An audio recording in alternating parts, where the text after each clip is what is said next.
More shadows.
Those folks that have joined us online, give us just a few minutes. Our recognitions went a little bit long. We're going to start the meeting in just a second.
Mute the mic here.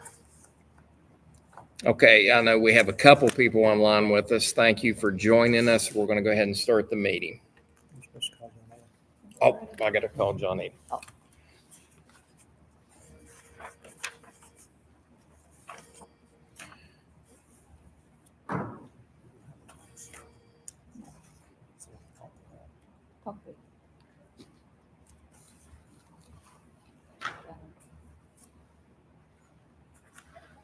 Hey, we're ready to start. I'm going to put you on speaker, okay? Okay. Okay, we're ready to go. All right, we're going to go ahead and call our regular meeting of the Wayne County Board of Education to order. It's 7:07. And if you'll stand, we'll say the pledge. This evening. I'll go ahead and lead us this evening. I pledge allegiance to the flag of the United States of America and to the republic for which it stands, one nation, under God, indivisible, with liberty and justice for all. All right. Let the record show that all board members are present in person except for Ms. Jackson, who is with us by phone this evening. And we will begin with what we just completed, I guess, is our recognitions for student achievement. I don't think we have any further recognitions. No. Okay. So we can begin with our presentations, measuring success, our balanced scorecard information with Nikki Step.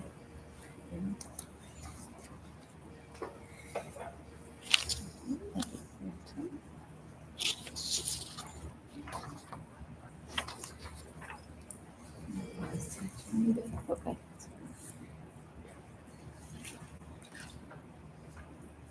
Okay, so I have several things for you to look at. The first thing I gave you is just a balanced scorecard fact sheet. So the purpose of the balanced scorecard is designed to provide a clear snapshot of school performance and growth from year to year.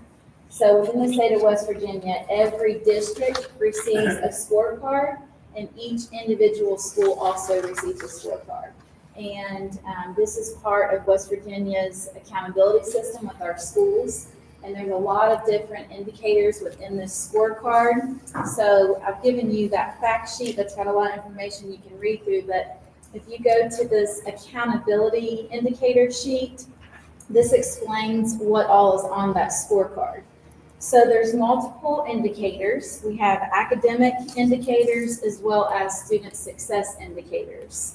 So within the academic indicators, there's the academic achievement indicator. So that looks at all of our students' scores, which is what we just recognized them for. That's all that summative data from the end of the school year. It's just looking at 1 year of data for those students in the tested grades, which is students in grades 3 through 8, as well as 11th grade students. The next indicator is academic progress. That's looking at those same scores, but it's looking at a group of students. It's looking at their data over 2 years' time. So how did those students progress from 1 year to the next? There's also an English learner progress value, which in order for you to have your cell size filled with a color for an indicator for either does not meet red, partially meet yellow, blue is meet standard, or green is exceed standard, you have to have a certain cell size. And we currently do not have a large enough cell size of our English learner population. So that's why on that you'll just see it grayed out. We also, under academic indicators, graduation rate, looking at 4-year and 5-year cohorts of students. And then under the student success indicators, it factors in attendance, behavior, on track to graduation, and post-secondary achievement. So if you look at our first measuring success report from this year, the first thing we have is our current balanced scorecard, which was just made public a couple weeks ago. So anyone has access to go to the website and look at not only our district's balanced scorecard, but each individual school's balanced scorecard, as well as any district or school in the state of West Virginia. So as you can see this, when you look, it breaks it up on the top into our elementary schools, then our middle schools, and then our high schools. One thing to note on here is not just the color, which tells you anything from does not meet to exceeds, but also how much of that cell is filled in. So when you're looking at a cell, if the gradient is almost full, that means that you are nearing the next category. So for example, if you look at the first one there under elementary, under academic achievement, English language arts, we're about halfway through there in the partially meet standard. So we are closely, we're getting closer into the next category, which would be meeting standard. So that's how that reads. I really want to draw your attention to the middle right here, because this is comparing 2 years of our balanced scorecard data. And there's a lot of positive here. As you saw how many students we were able to recognize tonight for exceeding standard. If you look here, the first row is showing our 2024 data, and then below that our 2025 scorecard data. And as you can see, for our ELA and math assessment, that's just looking at the 1 year of data, we had increases in both ELA and math, so that's very positive. And then right beside that is that progress value, and that's what we really focus on. It's that growth mindset. It's making sure all of our students are growing from year to year, so it's looking at 2 years of data. And you can see that we had very significant increases in ELA progress and math progress on this year's scorecard. So that's very exciting to see. Another thing that we've been really focusing on the last couple years is battling student chronic absenteeism. So when you look at that, we know we are red there. That's one of the few places that we're red on our scorecard. We know that is an issue in our county. It's an issue across the state of West Virginia. But we are working really hard to get our students in class every day. And you can see last year, our attendance value, we had 33.2% of our students chronically absent, and we've decreased that down to 31.8%. So although it's a slight, that's very positive. We're moving in the right direction because we want that number to be lower. You can see discipline values stay in the green, exceeding standard. And then our graduation rate, our 4-year and 5-year cohort, so our four-year graduation rate cohort, just a very slight decrease there. And our 5-year had an increase. On track to graduation, also just very minimal there, and post-secondary ed, very minimal decrease there, but stayed at the meeting standard. When you look down at the bottom, it is a snapshot of all of our elementary and middle and high schools. And what I would like to direct your attention to is you will see check marks in there. So whenever these scorecards were designed for accountability purposes, the State Department set targets based on student achievement data at that school in 2021. And they set targets all the way up to the year 2030. And each year those targets increase.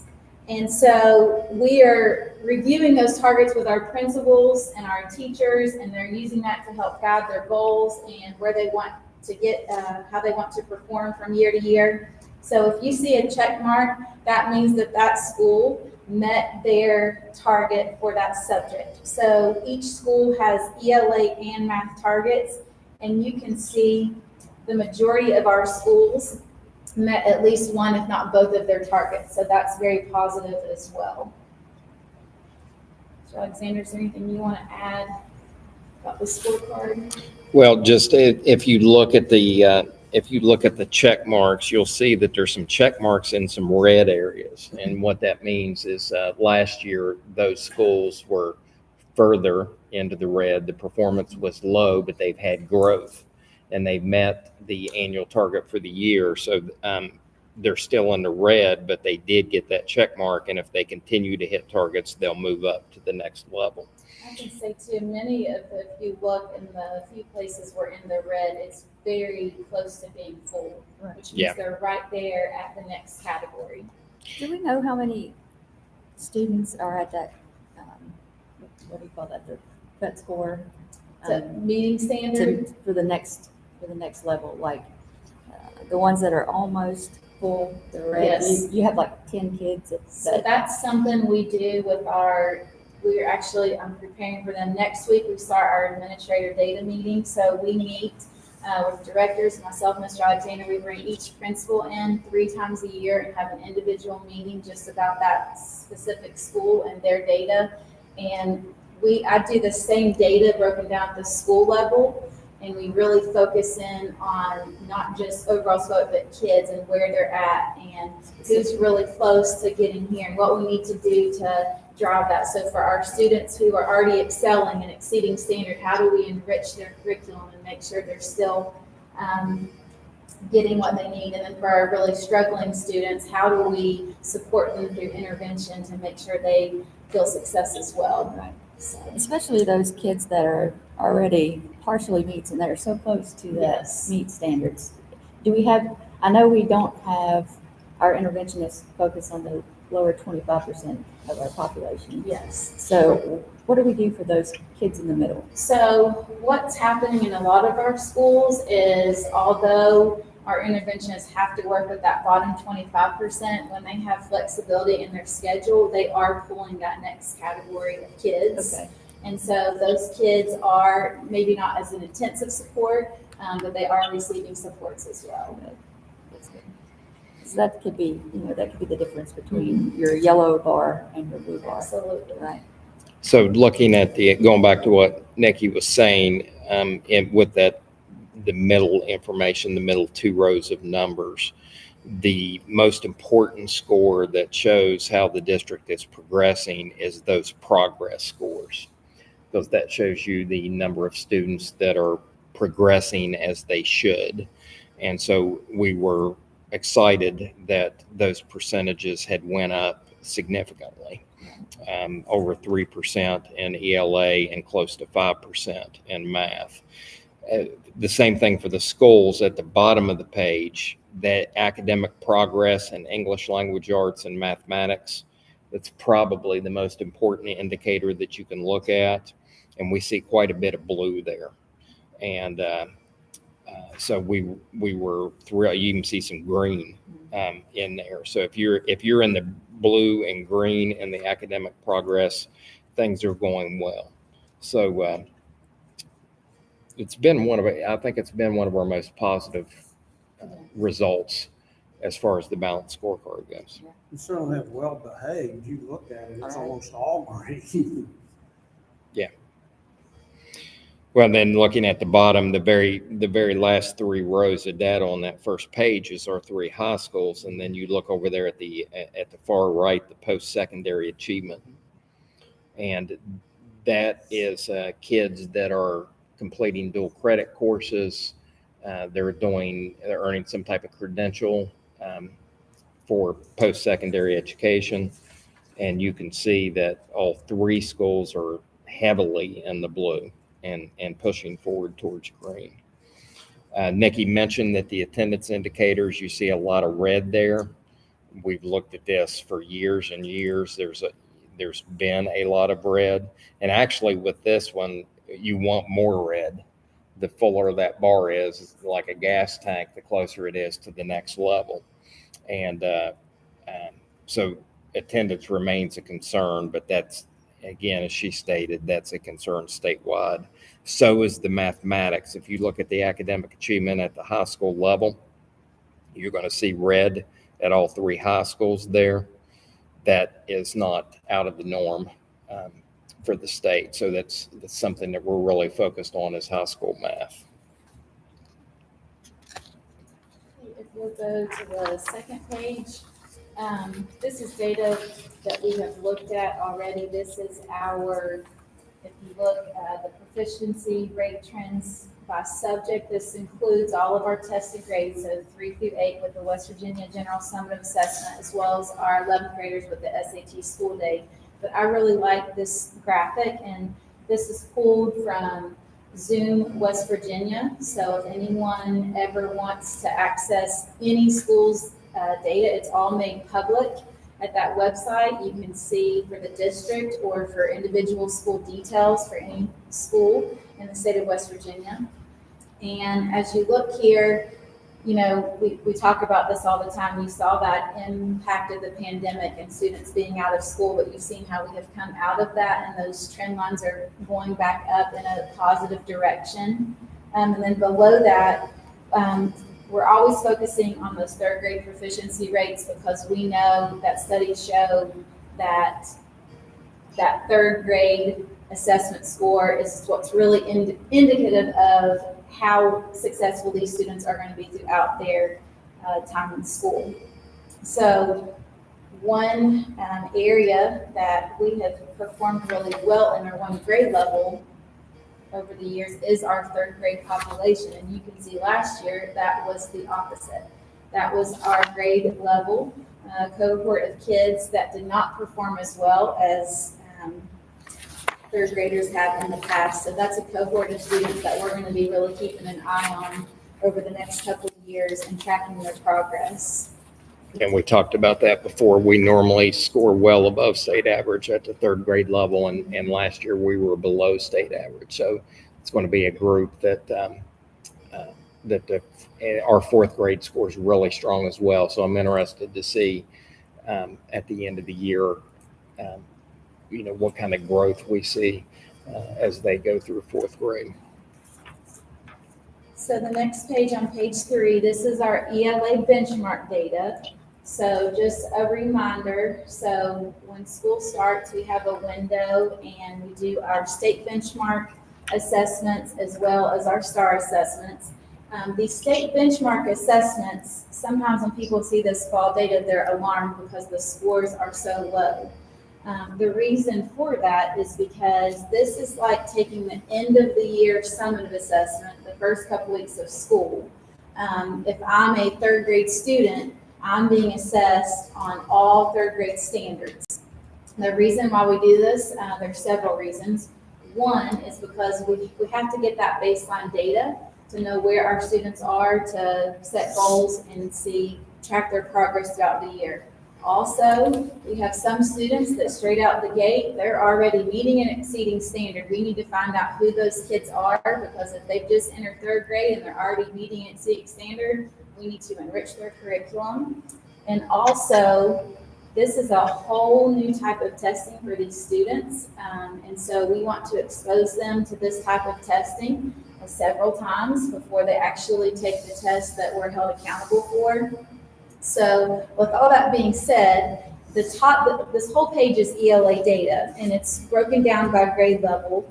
You can also see that within each grade level, we've broken this down to the whole grade level, as well as our students that have 504 plans and our students that have IEPs, because we want to track those subgroups of students and make sure that even our students that struggle are receiving the supports that they need, because they should be growing as well. So I have left the top box, that is all of last year's data, because we like to make comparisons from year to year. So the bottom is our current data. So at the bottom, you will just see fall data listed for each of our grades. And then you can see those categories. So you were asking about students who are in that partially meet, and who are those kids. So this is the same data we'll be looking at next week when we start our data meetings with administrators, but we'll actually be looking at those groups of kids, who those kids are, how close they are to that next category. And then the far right column is our percent proficient. So to be considered proficient, that's any student that meets or exceeds standard. So our goal is we want all students to get to that meet standard. So what you can see is, as I was saying a minute ago, so our third grade group just started at 5% proficient, which seems very low and scary. But last year, you can see they started at just 6% in the fall. And by winter, we're at 28%. And then you can see they ended at 40%. So we're not surprised by these numbers. It's just the point I want to make here, because especially with third grade, they've never even taken this type of test before. Now, what does surprise me is if you look at the fourth grade all number and for the percent proficient, 22% are proficient here at the beginning of the year. Now, that's our third grade that struggled Last year. so badly last year. And to be at Wow. 20, yeah, they were at 6% proficient in the fall last year in third grade. In fourth grade, those same group of kids are 22% proficient at the beginning of the year. So that's interesting. And then if you track, and this isn't going to hold true for math, again, this is just ELA. But if you track the groups of students, so like last year, our fourth grade was 21%. This year's fifth graders, they're 29% proficient. Our fifth grade was 26%. This year's sixth graders, they're 30% proficient. Sixth grade was 30%. As seventh graders, they're 28% proficient.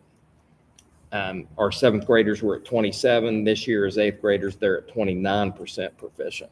So it's a good start for the group in English language arts. And you see that a lot more with ELA than math because the ELA standards are more cohesive and they build. Math is a different story because each year you're presented with all new material. So that's plays into this. So the next page, you're seeing all the same type of data, but with our math data. And like I just mentioned, usually math, especially those lower grades, it starts even lower, which is why you can see third grade this fall just at 2% proficient. Which is the same as the third grade group from last year. Now that, they were 2% proficient in third grade, but now that they're in fourth grade, they're up to 7% proficient at the beginning of the year. Fourth graders last year in the fall were at 10% proficient. This year's fifth graders still at 10% proficient for the fall. Fifth graders last year, 7%. This year is sixth graders, 5% proficient for the fall. Seventh grade last year in the fall was at 10%. This year as eighth graders is at 5%.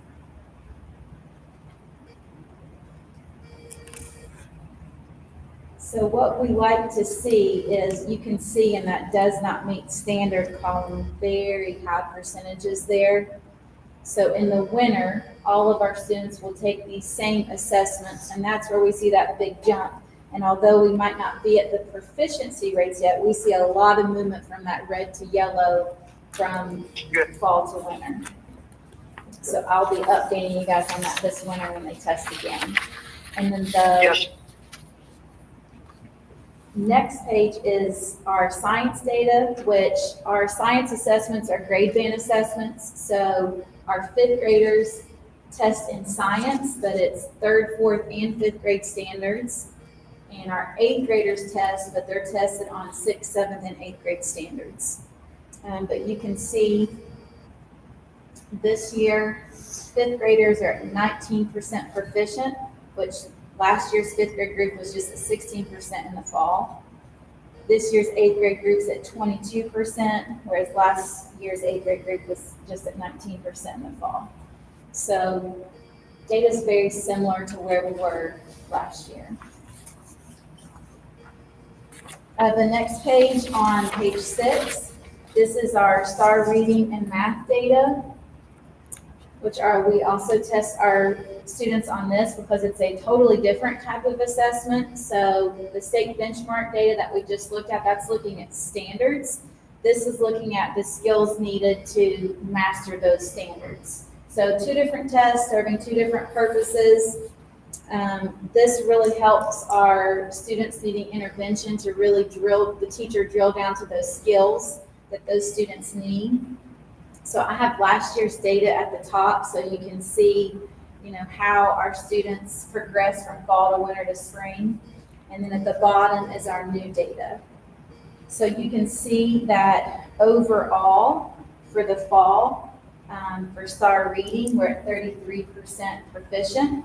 And for STAR Math, overall 31% proficient. You will notice this is just 2nd through 8th grade now, and that's because this year we went a different route with our high school assessments. We've been taking a lot of feedback from high school students, high school teachers, and administrators, and they wanted assessments that more closely aligned with the SAT school day and the PSAT 8-9 and PSAT 10. So we have revamped our assessment plan, so they're no longer taking these STAR assessments unless they are receiving intervention services. In that case, they do use this program so they can be progress monitored every 2 weeks. But if you go to the next page, page 7, this is our new high school. So this is new to everyone because we piloted this program last year. You may have heard me talk about Horizon Education. It's a platform that offers tests that are very similar to the setup of SAT suite of assessments, like PSAT 8, 9, 10, and SAT school day. So it went very well. We piloted this with 11th graders last year, and the feedback from this was overwhelmingly positive. I actually, to this day, didn't hear anything negative about it. And so we went forward with that this year, and we have expanded on that. So now our 9th graders are able to take practice exams as well as our 10th graders. And over the summer, after we made this purchase, the company was purchased by Progress Learning. So if you heard me talk about Horizon Education before, it's now considered Progress Learning, but it's the same type of test. It's the same test they were given, just under a different name. So what you're going to see here is at the top, our 9th graders at all 3 high schools took a practice assessment that's very similar to the PSAT 8-9, and what they will do is they just took the fall practice, they'll take a practice again in the winter, and then in the spring, they will take the actual PSAT 8-9 from the College Board, the official exam. So what we're hoping to see is that providing them with assessments that more closely mirror their high stakes testing with College Board, these students are going to feel more success in that. So our total average score for the fall, you can see for PSAT 8-9 was 839. You can see our average score for the reading and writing, as well as the math.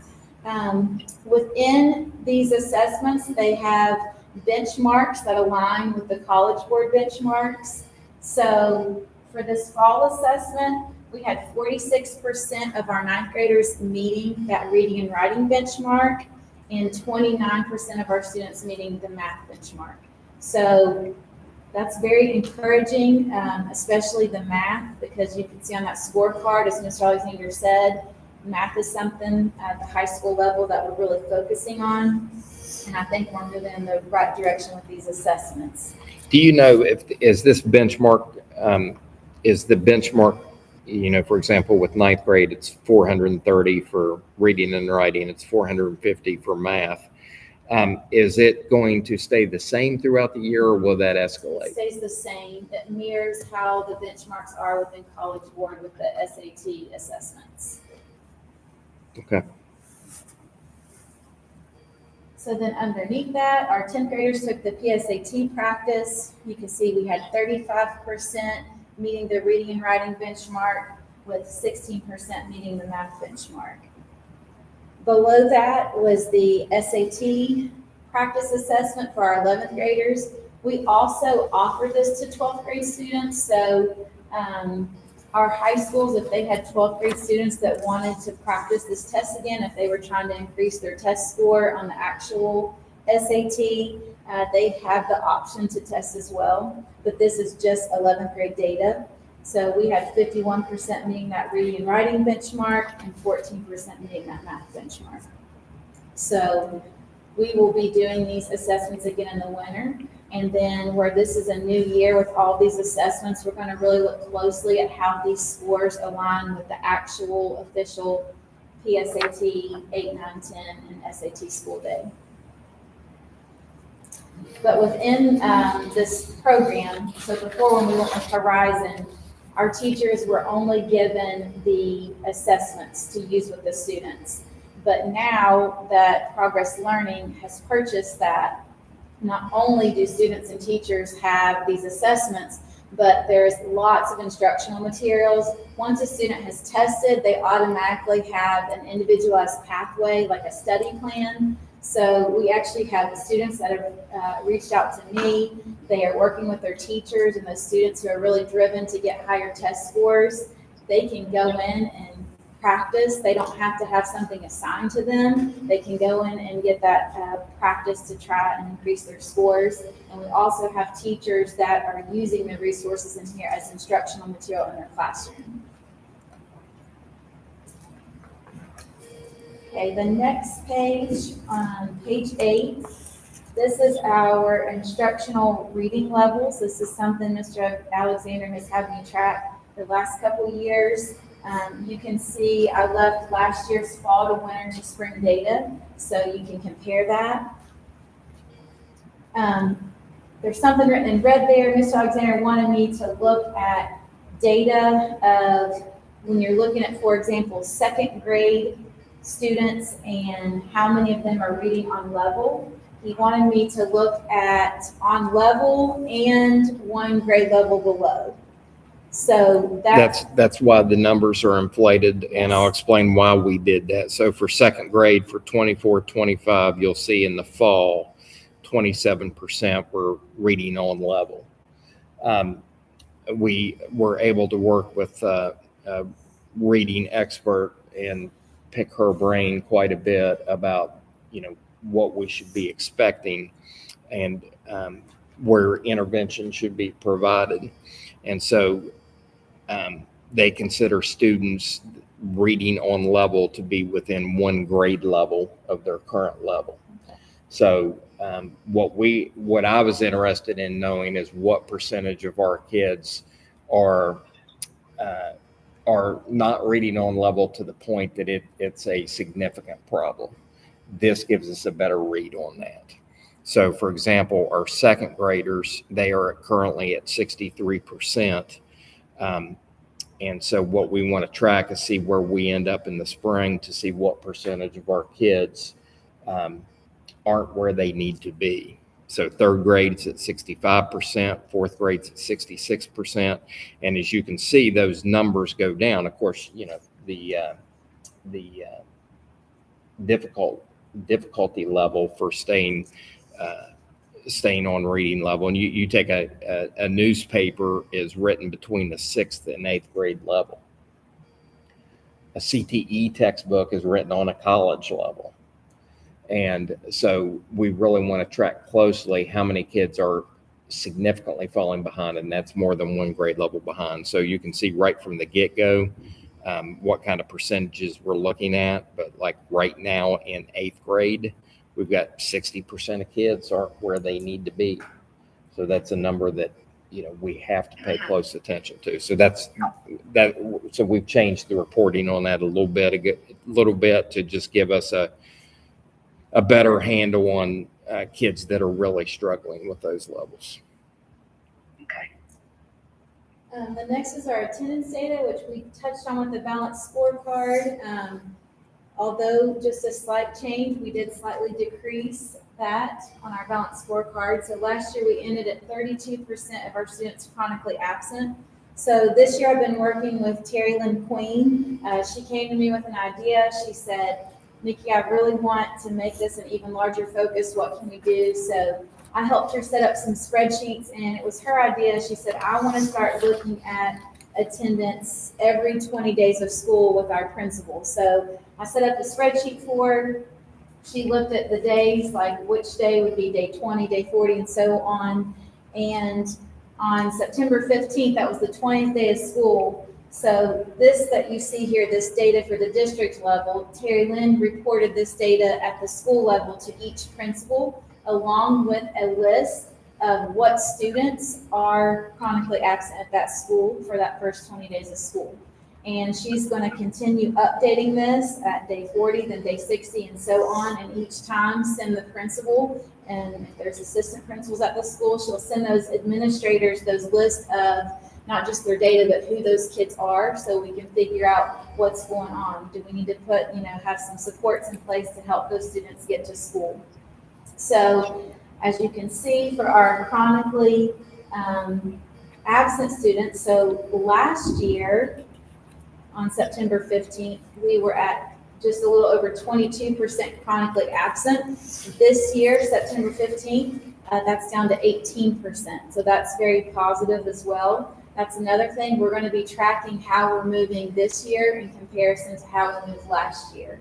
And then to the right, you see our average daily attendance. And we've got a positive increase there. Last year, September 15th, we were just over 92%. And this year, we're over 93%. So both positive there with attendance. And with that chronic absence data, that so it's down 4.31% through the first 20 days. Remember, our district goal is to be down 5% for the year, so we'll be tracking that closely as it moves. And then the last thing to share with you guys is our walkthrough data.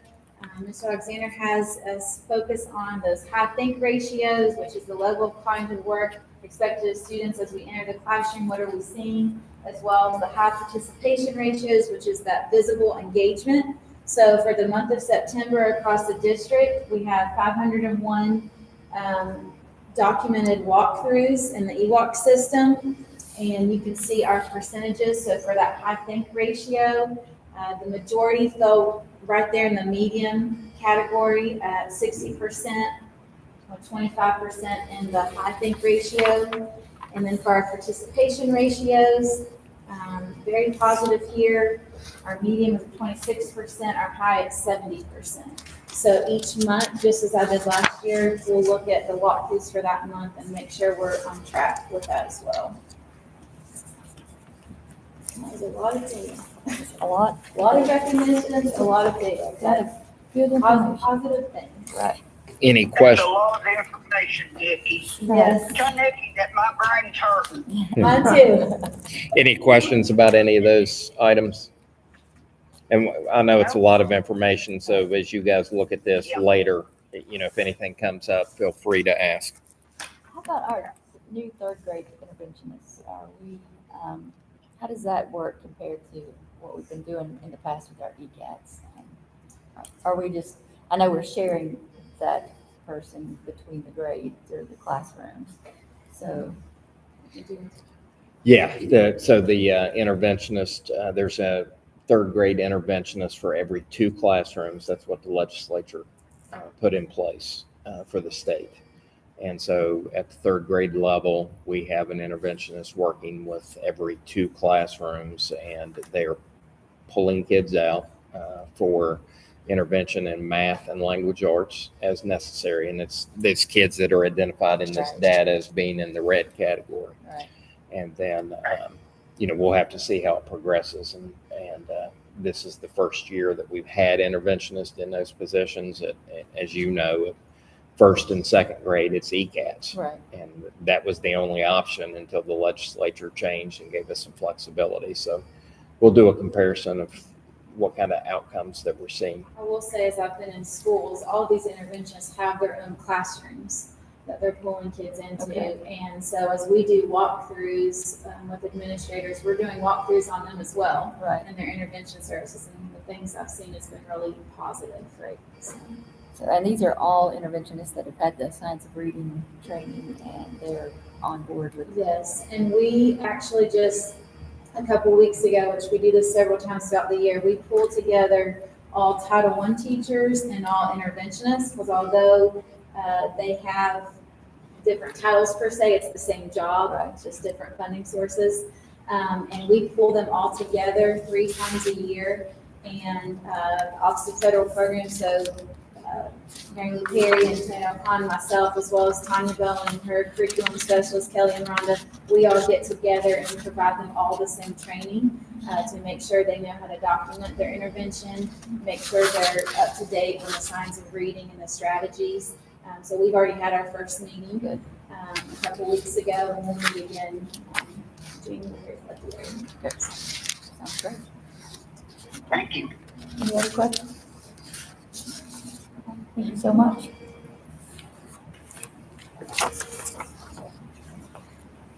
All right.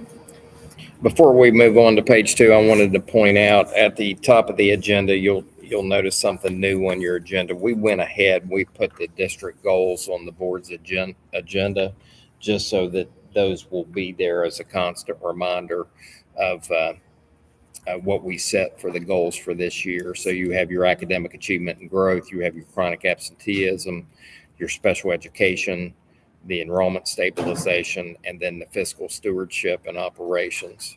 So for example, on tonight's agenda, we're going to be addressing 1, 2, and 5 at different parts of the meeting. So we'll keep those on your agenda from now on, just so we can refer to which ones we're addressing on any given night.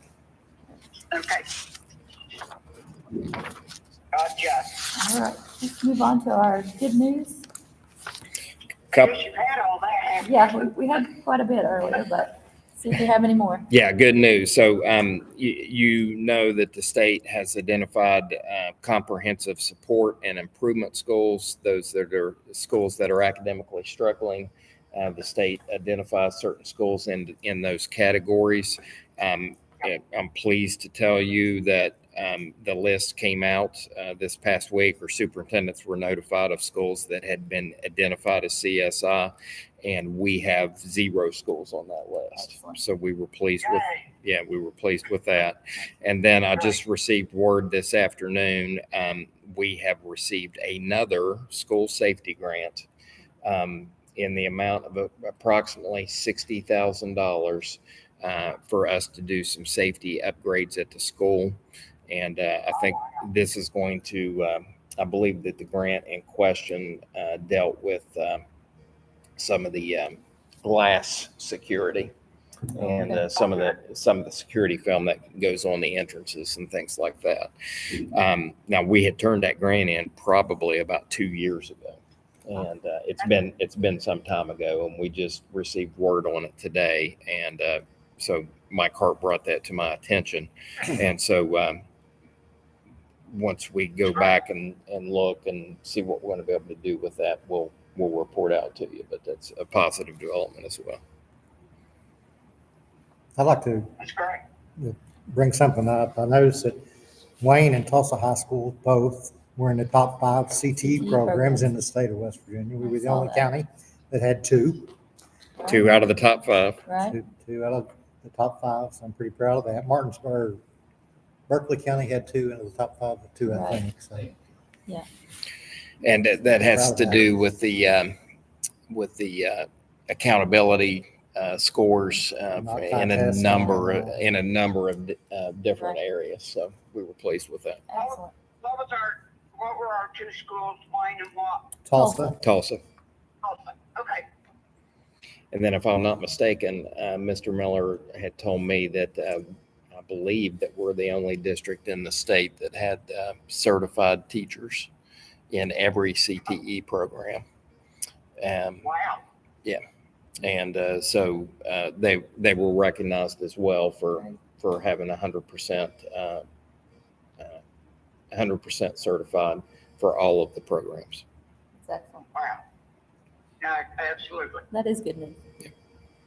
Good news. Thanks. Anyone else? Perfect. All right, we'll move on to our informational items. A special meeting on Tuesday, October 7th, beginning at 4 at Eastland Elementary. That's one of our LSIC meetings. Regular meeting on Tuesday, October 14th, Tulsa High School, beginning at 5:30. And then regular meeting on Tuesday, October 28th at Wayne High School, beginning at 5:30 as well. Everyone okay with those? Yes. Perfect. Okay, I'm not moving- everyone, but yes. Moving on to our construction project updates. Yeah, no significant updates. The Sarita, Canova, and Vinson major improvement projects remain in the design phase, as well as the Buffalo K through 8 needs project. Wayne Elementary School, MIP, they had produced a punch list of items that that needed to be finalized before the project was closed out. That punch list has been completed, so we're ready to close out that project. So that's Oh, good. only updates I have there. All right, move on to our delegations this evening. I think we have. Mr. Mathis, Oh, yes. come on up so Yes, sir. we'll make sure the people can hear you online. Who is it? Josh Mathis. Who's Jackson? Use me to hold the phone right to my mouth. How much time do I have? 5 minutes. 5 minutes? Okay. All right. Somebody keep time. Go I got Go it. I got it. Okay. I'll speak loudly for those who are not present with us. So hopefully you can hear me. My name is Josh Mathis. I have 6 children, of which 4 this year are on Hope Scholarship and homeschooled.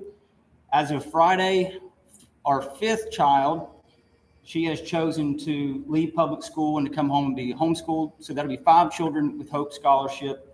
Once our children reach middle school age, we allow them to choose what education they would like to have, whether if it's homeschooled, private school, or public school. I'm very passionate about public school. I was very much against the Hope Scholarship when legislation was talking about this a few years ago. We understand our statewide decline in public education and how that affects our schools financially, teachers. This affects our jobs, which in return brings the tax dollars back to help fund the schools. So I understand the issues of having Hope Scholarship, but I end up being a parent who is working with legislation to make sure that we have proper funding in the years to come, because we have so many students across the state now applying and getting the Hope Scholarship, pulling the funding from our public schools. And we are trying to get on a trajectory of where we are having more and more success with not just academics, but with attendance.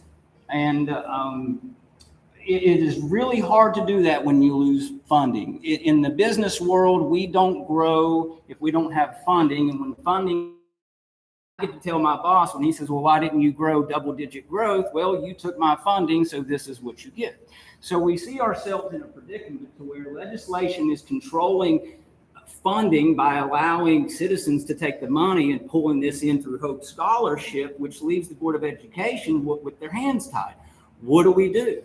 And we look at the economics of the statewide and look at the economics in our county, and the further north you go, we're economically blessed. But the further south you go, I see more grit. I see more heart. And it's fair for me to say that. I've evaluated that.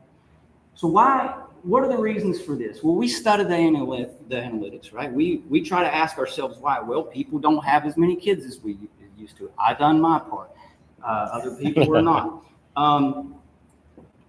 So we have a birth rate issue, we have a Hope Scholarship issue, and we have an economic issue where people are leaving for jobs. And one of the problems that we see is when you see the families leaving for jobs, we're not going to sit here on the board publicly and say this, I don't believe, but who's leaving for jobs? These are higher paid jobs, right? So more tax dollars are leaving, and who are they taking with them? Their children that excel at a higher level in the mathematics, right? We're an artsy area. We make a lot of musicians who are broke. I was one of them for a while, right? So your mathematics folks, your science folks are leaving with their parents because they're getting better jobs.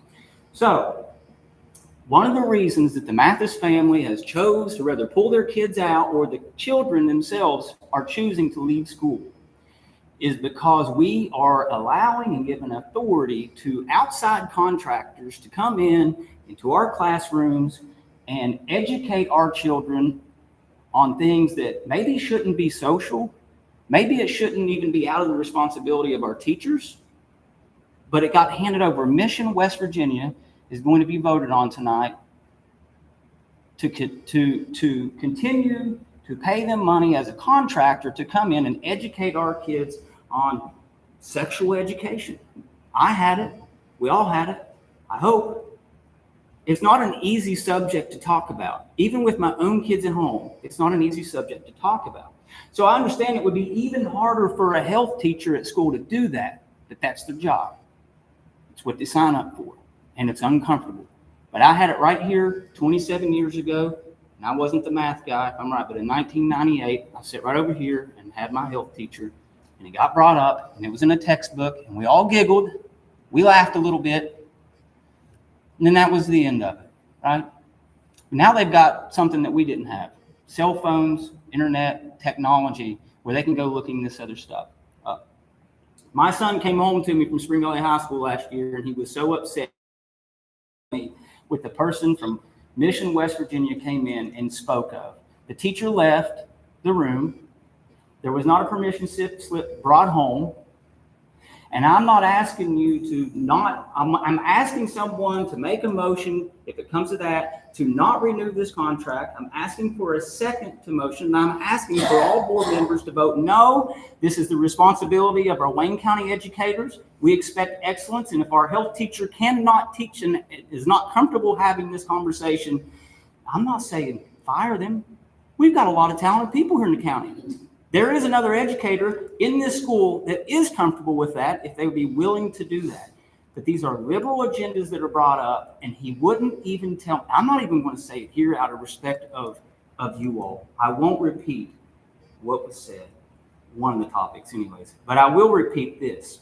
After the teacher left, it was brought up that abortion clinics would be provided, a place of abortion would be provided to any of the students that needed one.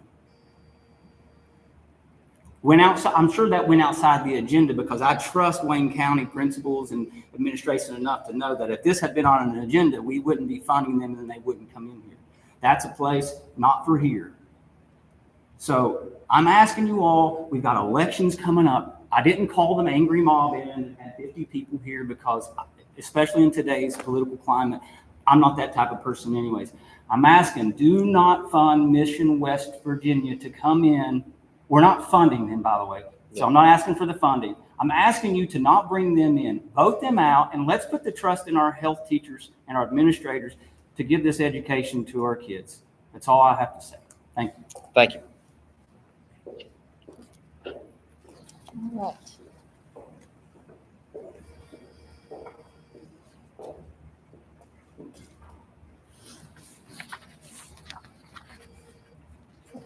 Let's move on to our superintendent reports. Right. So first up on the list was the discussion of legislative priorities. I sent you an email yesterday with some ideas for consideration. So I know last year, Mark, I believe you led the charge on getting some of the local legislators in for us to be able to talk to about priorities. And so I wanted to get a head start on that this year, so maybe we can catch them before they go into session. When do they go into session? Do you know? It'd be in December January. or okay, January. Okay. And so I just wanted to have a chance to talk tonight to see if there was anything specific. I did not bring what I had emailed you yesterday, and I intended to. And well, no, I did. It's in your folder. Yeah. It's in the manila folder.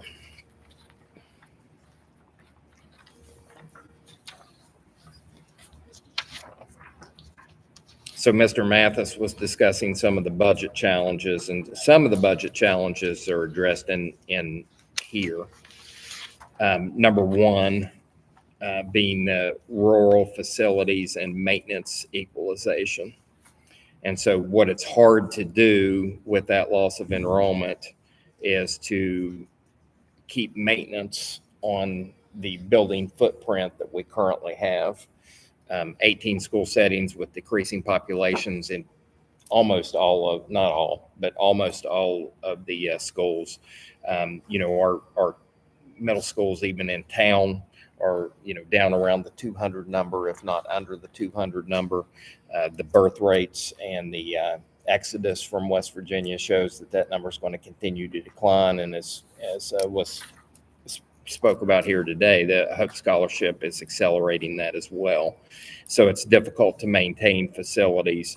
And so one of the things that we could talk about is some type of funding that recognizes that, when you have rural facilities and you have these smaller schools, which we hear a lot of support for, that funding needs to be there. So that's idea number one. Idea number 2 is targeted relief for unfunded positions. So another thing that we've talked about that's been a tremendous strain is on the budget is that at the same time we're losing overall population, special ed needs are increasing. And a lot of times with special education needs, we receive funding for positions based upon a formula. So for service personnel, that might be a service person for every 10 students, that type of thing. But we have to hire sometimes special education positions that are one-on-one. And those positions aren't positions that would normally be in a school district unless there was a unique need there for the student. So the idea presented here is to have an essential personnel bridge grant that was available from the state where counties could apply when they have those unique circumstances for additional personnel funding to help with those issues. You have the transportation, rural distance and accessibility. So one of the geographic challenges that we face is just the sheer size of the district. And as you're aware, bus routes can only be so long. They have to stay within state policy. And what that causes is it causes us, because of our geographic size, to have more deadhead miles. That's more miles where the buses are out without students on them to go to far reaches of the county to transport kids back to school. And so looking at that would be another funding mechanism that could possibly help the district. Number 4 deals with the small schools. So, for several years, we've talked about the fact that, we're still operating 18 buildings, even though the enrollment, continues to drop, and the board supports community schools. But all of these are stressors, that enrollment loss is a stressor on the budget that cannot be sustained with our current footprint. So item number 4 is an enrollment stabilizer for budget planning. So what it would do is it would use a 3-year rolling average or a 98% prior year floor. So your enrollment numbers couldn't drop above 2% for funding purposes. So you don't see significant losses at any one point. Again, that would put extra dollars in the coffer. Number 5 is something that we proposed last year, which was the Rural School Protection Clause. We didn't use that exact title last year, but the idea here is the same, which would allow each district to name one specific school in the district that they considered a community school, here referred to as an anchor school, where the state counted the funding for that particular school at 150 students, regardless of what the actual population was. This would allow the district to protect those smaller schools that you're seeing shut down across the state of West Virginia. So those were some of the ideas that I had, and I'm interested if there's any other things that you think we need to be looking at, and if there are, we'll add those to the list and create a packet, and then see if we can have another legislative session. I would strongly recommend, if we plan on doing that again this year, let's get it scheduled as soon as possible. I mean, late October, 1st of November at the latest. That way it'll give our delegates and senators time to get bills drafted and in the channel before the session starts, because it will start earlier this year, in the beginning of January, probably around the 11th or so. So if we want to do that, I strongly suggest that we set a date in late October or early November to get that. Yeah, I strongly agree with Mark. And unlike Mark, I've not served in the legislature, but I think like any organization, well before they actually, the session starts, there'll be talk, there'll be proposals, and it takes time to put something together. And we've got some serious needs. I think some of the legislators take legislators take them seriously, and some of them, I don't know, I kind of get to think, oh, you guys will work it out. Right. Well, we Yeah. could just go ahead and commit to a early November date and get things rolling with, pick a date and set up an email to invite everyone. And if we do that now, this evening, just go ahead and commit to it. And we can And then what pull I'd it like to together. do is send them information prior to the meeting about, things that we We want to would like to discuss. discuss and Right. might propose to them. Yeah, And so Yeah. we can, they can come in and have some background on it absolutely. before the Try meeting. to keep it focused on, Yeah. on our specific needs this time. That's a good idea, because we didn't have that last year. Right. Okay, so we'll just leave that to you to pick a date Okay. in November, and then we'll all check our calendars and make sure it's okay with us, and then we'll move forward with that. Sounds good. These are all perfect ideas for what we talked about last Yeah. year too, so. Okay, next item, and is the West Virginia Department of Education report on the local revenue impact of the loss of one student.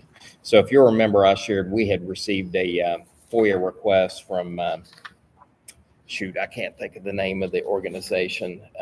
It's the Center for Budget and Policy.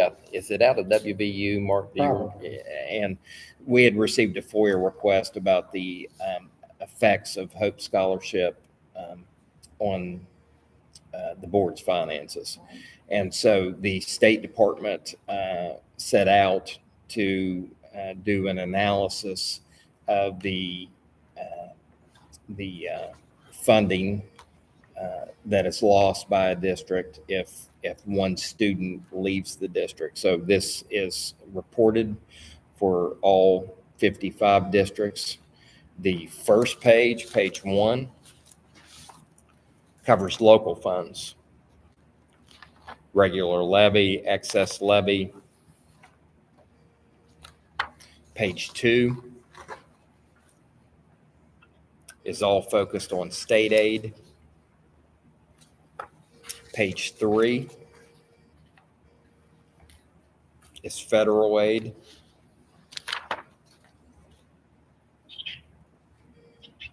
And then page 4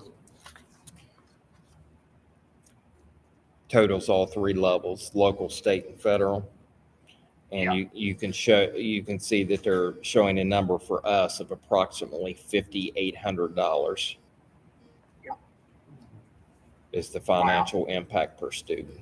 Now, if you look at this, if you just look at the state aid funding formula, we are funded at the time, last year, we were funded $6,800 per student.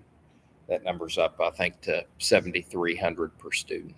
But their calculation is that the actual financial impact is $5,800 per student. So I just wanted to share this information with you. There's a big note at the end of page 4 that helps you understand it some more.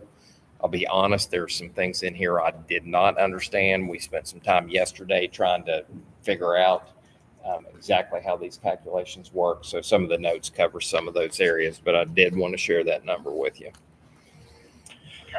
All right, next up is budget analysis. And this goes back to one of our district goals. Yeah. And so there's 2 items in your manila folder. There's at the top of the page, it says Wayne County Schools budget analysis and recommendations. Yeah. And then I had a chance this afternoon to examine some more data in regards to our latest enrollment numbers. And so, Johnny, I'm not sure that you have this one. I'll be sure and email it to you so you can. Is it the Wayne County Schools excess personnel cost Yes, that's it. enrollment? Yes. I'm looking right at it. All right. Yes, I am. Good. Glad you have it. That's why I said, wow, Todd. When you did that. So let's look at the budget analysis and recommendations first. So you'll see that for fiscal year 25, and that's the last year, our revenues were at 241.7 million. Our expenditures were at 244.6 million. Our general fund revenues were at 82.2 million. We had, for this year, our general fund is budgeted at 81 million, which is a $1.25 million decline. So this year, and Jeb has just finalized numbers, and I think he's going to share with us our publication that goes in the newspaper. Our unassigned fund balance for this year is 1.63 million.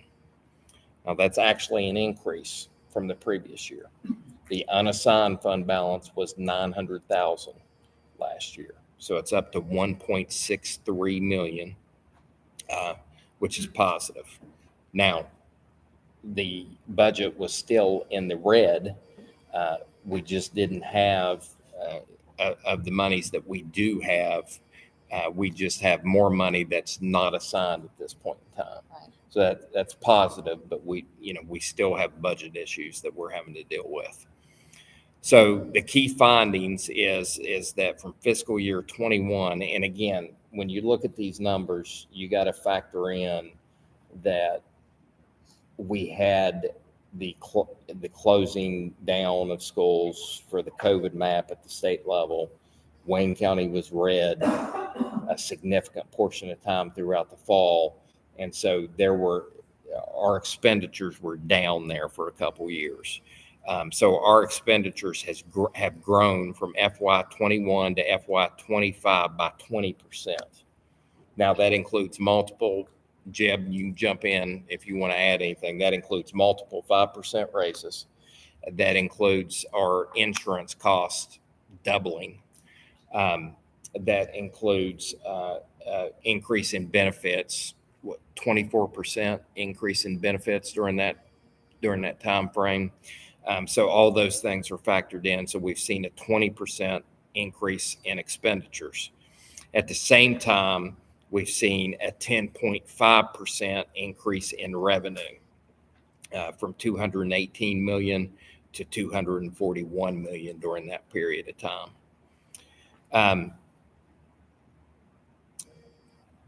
which is positive, but it's been volatile depending on the year.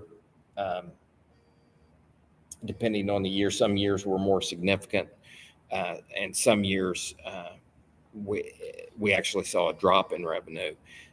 For this particular coming year, FY26, we project a 1.25 million general fund revenue drop due to that declining enrollment. So we're expecting a revenue hit this year, not an increase.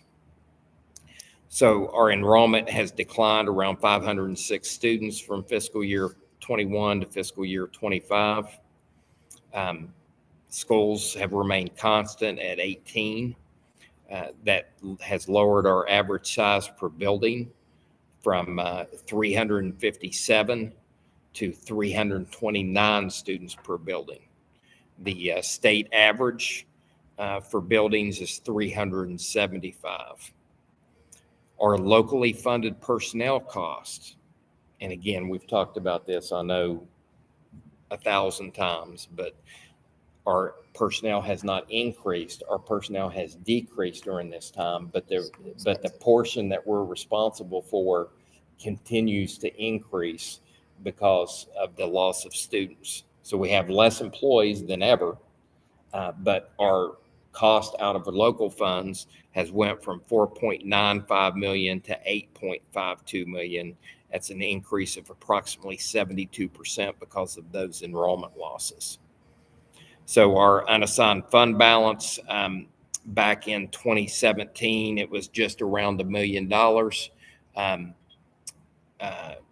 Up and through the pandemic, we had built that fund up to about $9 million.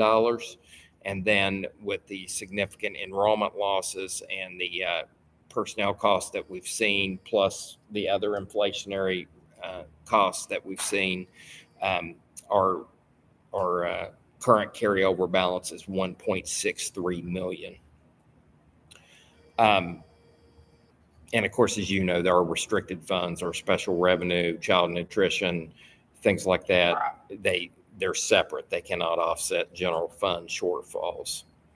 So just looking at recommendations, hiring has to be just essential mandated positions because of the number that we're over formula. And we're going to talk about that in a minute. The rebidding or renegotiating professional service contracts, which we've already started that process.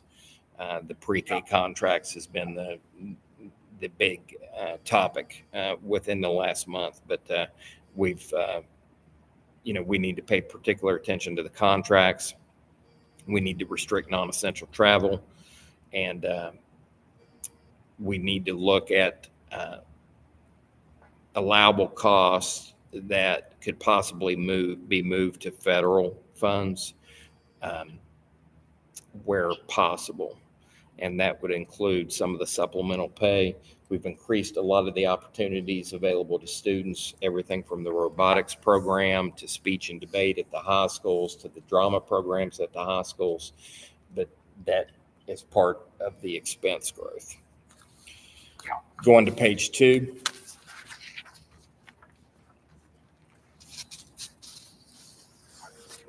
We have to continue to reduce positions. Last year we cut 30, I'm throwing out a number there, approximately 30 professional positions, and I think it ended up being around 7 service positions. That's going to have to continue as we move forward based upon the enrollment numbers that we get this year. We have to evaluate school facilities to bring that average size closer to that state average of 375 students a school. Adopt multi-year curriculum adoption plans to smooth out textbook and device spikes. We've already done that. The Carnegie, we've spread out over 4 years. It was recommended that we look at power purchase agreements, which we've done to try to lower utility costs. LED lighting across the district, we've done that. We've already taken that step. Interesting suggestions for revenue and partnerships. So talking about leasing unused space in under-enrolled schools to early childhood providers or community partners. Pursuing grants, foundations, and local partnerships for innovation and technology. And we've done that quite a bit. Mount West is funding some of the innovations at the high schools. We've got the SBA, who has sent millions and millions of dollars into the district for facility upgrades. We've got these school safety grants. Another one came in tonight. Those are smaller items, but they do help. So we've tried to leverage those outside supports. And the third one here has come up before. Consider naming rights sponsorships for athletic facilities and auditoriums to help offset some of those expenses with those extracurricular programs. Okay, so looking at the very last paragraph, so using the 26 comps, that was our final financial numbers that the state provided us for this year. We were projecting with our current enrollment numbers that we're going to lose, and I put on here a further loss of 200 or 175 students in fiscal year 26. So I wanted to look at 2 scenarios. I think that we're going to be closer to that 175 number. As it stands today, we would be down about 180 students, but that is a significant impact. So if you look at the figures down there, and I'm going to skip past the 200 student loss and go to the 175 student loss, that's going to result in the loss of funding for 12.6 professional positions and 9.4 service positions. So again, if we keep the exact same number of personnel that we have right now, our numbers over formula are going to raise by 12.6 on the professional side and 9.4 on the service side, because we're not going to receive funding for those positions with that type of enrollment loss. And again, those numbers have to be finalized when our second month enrollment number becomes official. The estimated cost of that is around that $1.6 million range. So we're going to be, as we have been every year, we're going to be faced with reducing positions. Now, if you look at the graph, this goes further into the excess personnel cost versus the enrollment. So the red line that you see in the graph is personnel cost. And when I say personnel cost, I'm just talking from local funds, not positions that are paid for by state or federal grants, but just from local funds. So you will see in the number had risen to its highest point at 2024. And this is from that state financial analysis. It had risen to its highest position at $9 million out of local funds in 2024. Last year, we were able to shrink that number to 8.5 million. This year, we were able to shrink that number. It looks like it's going to be around 7.5 million. So we've cut $1.5 million out of that number. But if you look at 2027 and how that spikes back up, that's a hypothetical. If we didn't do anything, if we just left everything alone, that number would spike back up to that $9 million range. And so that's why it's been difficult to keep those costs under control, because we do adjust for the cost. And then when the enrollment drop continues, then you're just chasing it. You're just chasing it. And then the blue line is the enrollment. And that from 2025 to 2026, that's that roughly 180 student drop that we're expecting. Okay. So it is a challenging time. Yes. Whoa. Very much so. Yeah. So Jeb and I have been pouring through these numbers, and the good news is that we've cut about $1 million from last year in personnel costs that would come from local funding. We've already downsized some contracts for this year, to the tune of another couple $100,000 there. We had finished the year in the red this year, about 900,000, wasn't the final number, 900,000. And so we've adjusted for that, where if our expenses stayed the same, we would end up in the black. But the problem is that our projected revenues are down this year. Right. So we're going to have to come up with more savings than that to be able to meet that goal of being in the black. So it's a challenging time. So I just wanted to share that data with you. If you have any questions now, we'll be glad to respond. If you want to take that and look at it again, I know it's a lot of information, and we've talked about similar numbers before, so I don't think anything there's a surprise for you. And like I've said before, our substitutes are our problem. I mean, we need them, but that seems to be hard to control when you have people missing.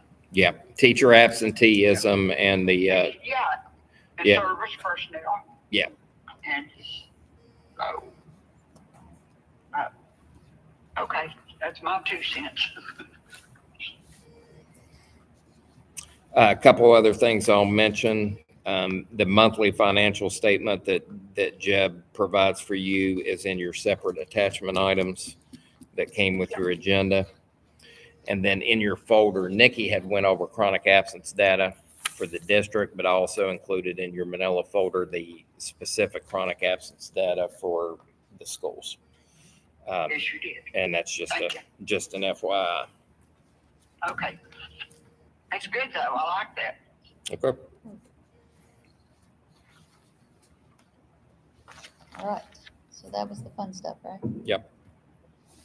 Oh, yeah, that was good news. Right. Good news. Part of the good news. We can move on to our board directives, which we have none. Have And none. board reports, our National Constitution Center Scholar Exchange Program. Yes, I read about that. Randy, you want to address that? Yes, I can address that. I know that it's in the materials, and I contacted Todd earlier. I learned of this just within the last couple of weeks. The West Virginia State Bar was having a regional meeting in Huntington earlier this month, and I attended. And, well, they had a seminar on other topics, but the current president of the State Bar is Attorney David Amsbury. And I know I had to laugh. They gave a presentation. I was not even aware of the National Constitution Center until they started talking about it. It is in Philadelphia. I gather it's almost across the street from Independence Hall. And you've been provided in your materials the letter that David Amsbury sent to me, that this is a nonpartisan organization. It's chartered by Congress, and it has the purpose of the Scholars Exchange Program to provide interested and able attorneys an opportunity to teach about the Constitution to high school and middle school students. And of course, we're approaching the 250th anniversary of the founding of this country. And in his material, they've got a list on the second page of the Scholar Exchange Program, and there's, oh gosh, a couple of dozen different topics all about the U.S. Constitution, the Bill of Rights, how the Constitution was formed. And I'm not going to read through all that. I know you have the material. But something really struck me. Look, first, the primary educators of our children, period, are going to be, their parents, their families, whoever their caregivers are, and they then entrust the students to us. And we give them, education, and a lot of it is great. I mean, they're maybe on a college track, they're on a CTE track. We're training them so they have a career, and goodness gracious, people need good jobs. But another purpose, another obligation of the schools, and it's an obligation we owe to each other, we owe to this country, is to give them some instruction and training on how our government works. The United States of America has a lot of flaws, and I still passionately believe it is the greatest country that has ever existed in the history of humans. And I just look at where we're at now, where some people believe that if you disagree with something somebody said, you just shoot them. That is horrendous. That's horrific. And I'm not saying this would stop something like that, but we've got an obligation to help inform these students about this country and about the governmental, the way this government is ran and the opportunities. And this scholar program is not talking something we're going to do, all 180 days of the school year, but it is something that we can inform those students. And I think it strengthens them, and I think it would help strengthen our county, our state. This is something that would help the country. So after reading about this, I'm pretty passionate about it. And I frankly would urge, us to get involved in it. Right. It's a great opportunity to introduce the Absolutely. Constitution and the history. Sure. And maybe spark some interest in kids that wouldn't get that information otherwise, so. So I've And incidentally, I know that Mr. Insler, he offered to come here and talk as well sometime if you want more information about it. I've solicited the schools to see interest, and we've had a number of schools that have provided that they're interested in the program, and I've reached out to the Constitution Center, and they have responded, and so I'll keep you. Excellent. Oh, that's good. Yeah, Good. I'll keep you apprised on where we are, but the initial steps that have been taken, and I think that they're trying to line up. They're going to send us some materials and the schools get to go through and pick the topics, and then the Constitution Center trains local attorneys. So these would be, in some cases, West Virginia attorneys. They could be out-of-state attorneys as well, in the particular items that need to be addressed with students. So I think it'll be a good thing. And these are all the available topics that are Yeah. listed there. Well, that's all the available topics I'm aware of, but you look at each got 1, 2, 3, 6, gosh, it must be 25, Yeah. 30 topics. Right. Yeah, I saw women in the Constitution, Randy. Hey, that's fine with me. The last one, buddy. Are you wanting to speak on that? No, I just want to learn. I'll see what I can find out. That's a great opportunity. Yes. Thank you for bringing that to us. Yes. All right. We have no unfinished business, so we can move on to our new business consent action items. The superintendent recommends approval of the following action items. Additional items received prior to the time of the meeting may be added. Discussion and/or separate action of items may be requested by members of the board and/or the superintendent. Items are subject to change. Any blanks will be filled in prior to the meeting. And the event that a nominee withdraws, we reserve the right to pull or to put the next candidate in that position. So number 1 is consider for approval the recommended personnel matters, pages 1 through 4, And that'll be as revised. There's a revised copy in your folder. as revised. And we had left a blank on the substitute teacher position because we had some folks that were interviewing today. And we wanted to go ahead and get them on the list if possible. So you see that 5 names have been added. Brendan Crago, Gunnar Harmon, Whitney Uten, Madeline Rude, and Sherry Tadlock. I'll make a motion to accept the revised personnel. Thank A you, Mark. second. Mark makes the motion, Janita made the second. Yes. Mark made the motion and Janita made the second. Yes. Is there any questions or concerns on any of the personnel matters? And those were the only revisions we had, were the additional. Yes. Yeah, that was the only changes. All right. No questions, concerns? All in favor? Aye. Any opposed? Motion carries 5-0. Number 2, consider for approval the voucher payments for August 2025 on pages 5 through 12. Motion. Motion by Randy. Second, Second. Johnina. Any questions on those voucher payments? I had a question on page 6 of our agenda. 167993. HPT physical therapy? No, Nope. Eric's Trucking Company. Oh, I'm sorry, Yes. 993. Okay. All right. We'll pull it for you and send it to you. Well, yeah, that's no problem. I'd just like to know what that was for. And I have one more on page 10. 168204. Kimberly Mills, $1,125.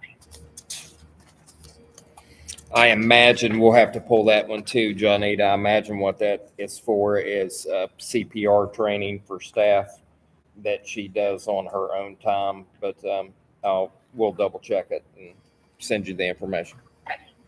Okay, thanks. Okay. Anyone else?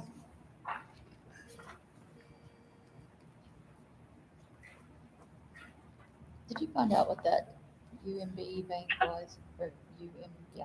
It's a UMB bank QZAB payment for the, for the loan. that was the Fort Gay project and, okay.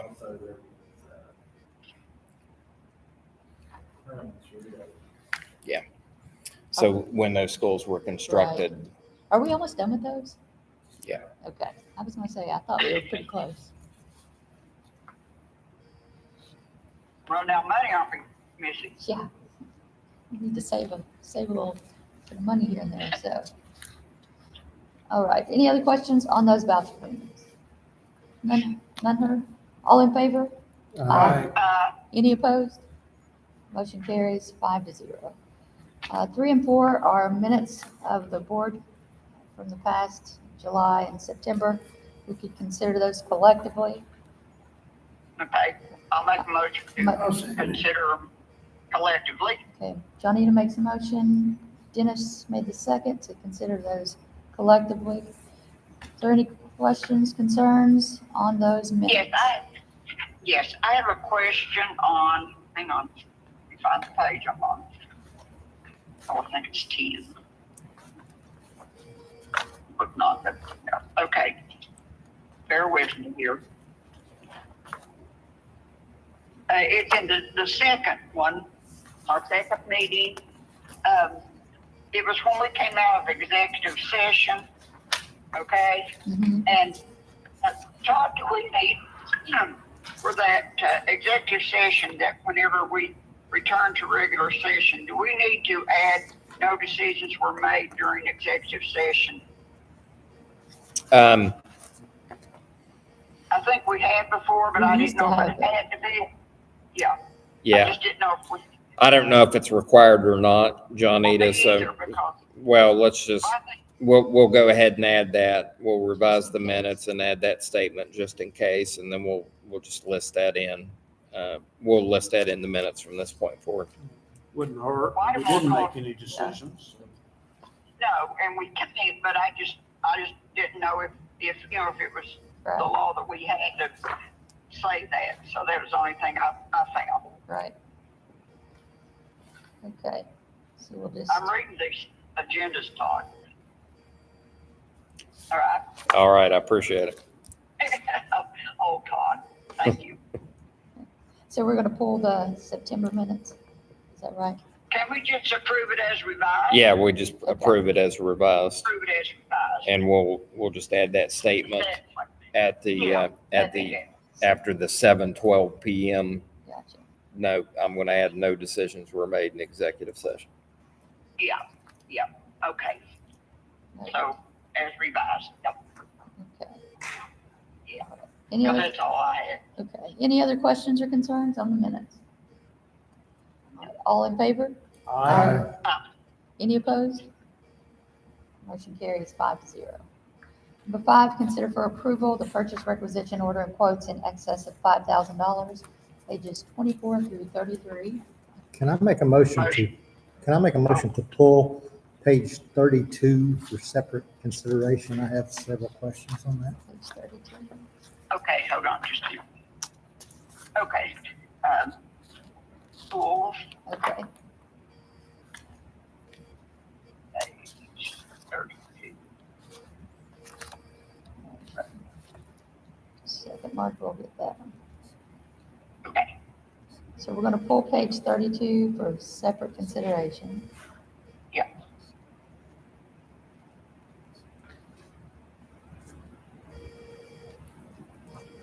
All right, so we will be looking at all other requisitions other than page 32. So Yeah. are there any questions or concerns on the other invoices? I make a motion to approve. Motion by Johnina, I'll second. second. Okay. Any other questions? Did Randy second that? Yes. Randy did, yes. Okay.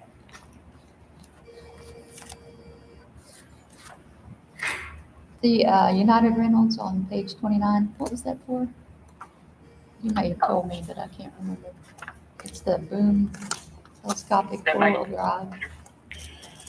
Yeah, we had to do some light work on the football facilities, I believe was what So that's it's for. for light repairs.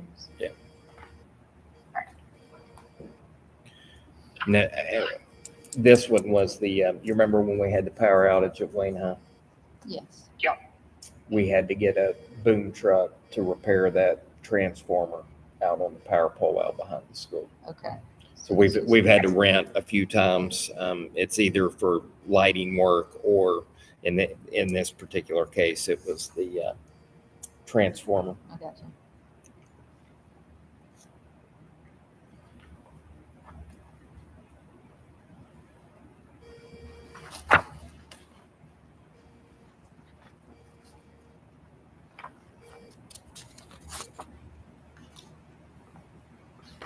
Okay. All right, any other questions on those? All in favor? Aye. Any opposed? Motion carries 5-0. Now let's go back to page 32, Yes. and that is reimbursement for preschool meals. Students fed off-site for fiscal year or school year 2026. Yeah, so what this is, of course, as you're aware, we have the contract with Playmates, and they do off-site pre-K play programs. Some of them are on-site. These, for this particular item, are off-site. That's my question. How many students are being fed off-site? They have to turn in they have to turn in a specific number, just like our schools do, of the number of students that were served meals per day. How many students, let me rephrase it a little bit then. How many students are Wayne County students that are not in our facility? How many Campbell County students? That's, I think you get, that's what you're getting at. No, I'm asking, You know, they take care of Campbell County kids down there too. I think. right, I'm asking how many students do we have in Playmates preschool that are off-site? How many off-site facilities other than the Westmoreland do we have? Buffalo would be one. We have. Loveland. Minerva, How many students are in those facilities that are off-site? You got one in Dixon too, don't you? That's Loveland. We'd have to, And so, you know, I guess we'd have to pull them Yeah. again, but to be specific, but I mean, we have several off-site locations. They have at least 10. I'd say you're looking at classrooms. 100 to 120, but I can get the exact number for you. $100,000 just seems like a lot of money to me for Well, meals. let me point this out. We are reimbursed for this. I understand that. So every penny that goes to Playmates, we're reimbursed for by the federal government. Matter of fact, we make a little bit off of each meal. And when I say make a little bit, it's cents, I would like to not know- dollars. I would like to know that though, before I can vote for this, but that's all. This is just to encumber this money. This is Yeah. not a specific bill that we're paying, This no. much, I this understand, much may not be spent, Right, I understand that. you know. okay. Yeah, last year it came out to about $120,000. And Well, then maybe paying. Yeah. Yeah, okay. And so what they have to do is the same thing that our schools have to do. They have to document every child that Right. received a meal on a Okay. particular day. That's submitted to the food program office at the state, who runs it through the federal reimbursement program. We are paid for those meals, and then we reimburse Playmates for the meal that was provided. It still just seems like an awful lot of taxpayer money to me, and that's what it boils down to. That's all I got to say. Let me ask a question. If we approve this, is it allocating the money that it can be used for? In other words, if we approve this, do we just write a check to $100,000, or is it set aside to No, they're paid throughout the course of the year. Course of the year. Right. Yeah, We approved 100,000 last year, if I recall correctly, about this same time, and it went to 120, correct? Yeah, well, the PO last year, I believe, was 120. Todd, are you saying that each meal is documented for each student and what county they're in? Yes, they have to report it just like our schools have to report it. They have to So if they report a report meal wrong, count. then they committed a felony. Yeah, yes, Did pre-K have Weebus numbers? yes. Okay, so that's how they have to, they use those to report those. I'm not sure exactly how the reporting procedure works. I know that they have to turn in a meal count per day, Right, the number of students that were fed at each site, right. and their request for reimbursement, and then those numbers are turned into the state. We receive the money first, so we're the recipients of the money. Right. All this is it allows us to pass that through to reimburse them for because they're buying the food. We're the middleman between the feds. We're the middleman. Right. yeah. Does Lisa do anything with that or anything, or do they have to report anything to Lisa? Yeah, she does everything with it. Okay, that's what I was wondering. They send her reports, right? Right. Correct. Okay. Can we have those statistics? I mean, Absolutely. Can we see them? Yeah.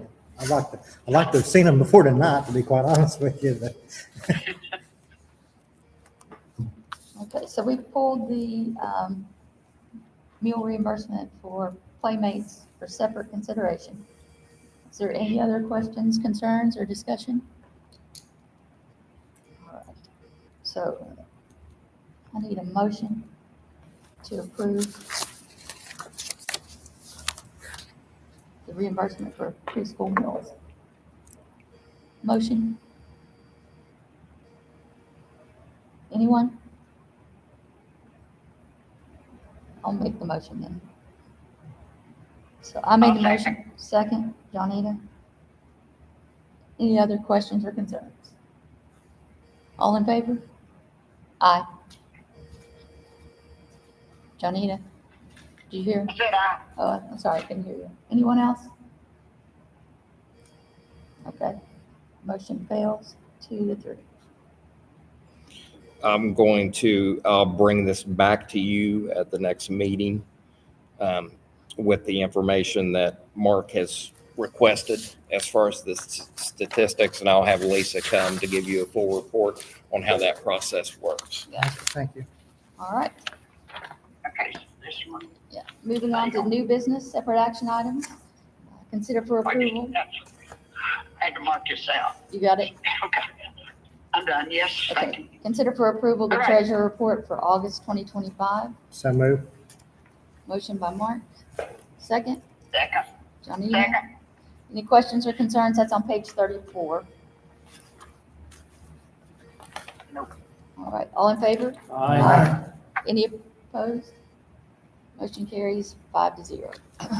Consider for approval the budget supplement and transfers for August 2025, pages 35 through 36. Motion. Motion by Randy, second by Dennis. Oh, shoot. Any questions, concerns? All in favor? Aye. Any opposed? Motion carries 5-0. Number 3, consider for approval the MOU with an addendum between Wayne County Board of Education and Mission West Virginia Think Program. I'd like to make a motion to table this indefinitely. Motion by I'll second. Mark to table indefinitely. Second by Johnita. I was gonna ask if is there a cost to that? No, There's not a cost. I No. would like a But little there's more some information. problems, Right, do what? there's some problems according to Mr. Mathis and some of them with them. Yeah, that we had some issues last year, and so as we discussed at the last meeting, we requested that an addendum be added to the agreement. That addendum is on page 12 of your separate information packet. And so what this addendum allows for is that parent, guardian, and transparency through an opt-in form to be a part of that program. So the students would have to opt in. It guarantees that any parent that wants to review the curricular material has the right to review those. It guarantees that the county receives those materials prior to any presentations at the school level. So there's a number of things in here we've tried to put in place to protect, to make sure that there are no additional problems. In addition, the person who did the presentations last year will not be returning, and they have assured us that a certified teacher will now be doing the presentations for Wayne County. Now, again, the only place that I'm aware that they're using this program is here at Spring Valley High School. So I spoke with the principal and asked him to speak with the health teachers about the material. The material is about dating relationships. It's about healthy relationships, that type of thing. And the health teachers here said that they didn't see anything in the regular program that would be of concern. That they actually thought it was worthwhile for the kids, and they wanted to see it here at the school. So in order to try to satisfy any concerns that we had going forward, which we did have some legitimate concerns, we insisted on this addendum being added, the attachment A, that allows that opt-in. It requires that a school staff member be present at all times. It allows for unannounced observations by the Wayne County Board of Education. It allows for that. It gives us the flexibility to require an opt-in into the program, and based upon the issue that we had last year, I would recommend that we do an opt-in on the program. Any curriculum updates, substitutes, or lesson swaps require prior written approval from the district. We can pause or cancel sessions at any time to ensure compliance with the agreement. There's no supplemental or bring your own materials that can be used without written approval from us. Presenters are not allowed to include anything outside of the structured program that we've reviewed prior to their work with the district. And so those are protections that we put in place with the attachments. And I do appreciate that attachment that you added to there, Todd. Let me just explain this a little bit, my feelings on this. Sure. As I was in Charleston for a time, and I was very familiar with this organization, and I don't think the parents, and I firmly believe with all, I cannot vote for this because I don't think the parents in Wayne County would support it if they knew everything that I know about what they have promoted and lobbied for in Charleston. So I'm going to stand by what I said. I would like to. This is not Well, a required part of the Well, curriculum either, is it? This is not a requirement for the high schools. No, the healthy It's not the relationships body is, safety. yeah. We need It's not outside that. entities coming in. Well, the healthy relationships is part of the standards for the Right. class. I believe so. And so it'll have to be covered. There's no requirement that Mission West Virginia cover. Okay. Todd, But, okay.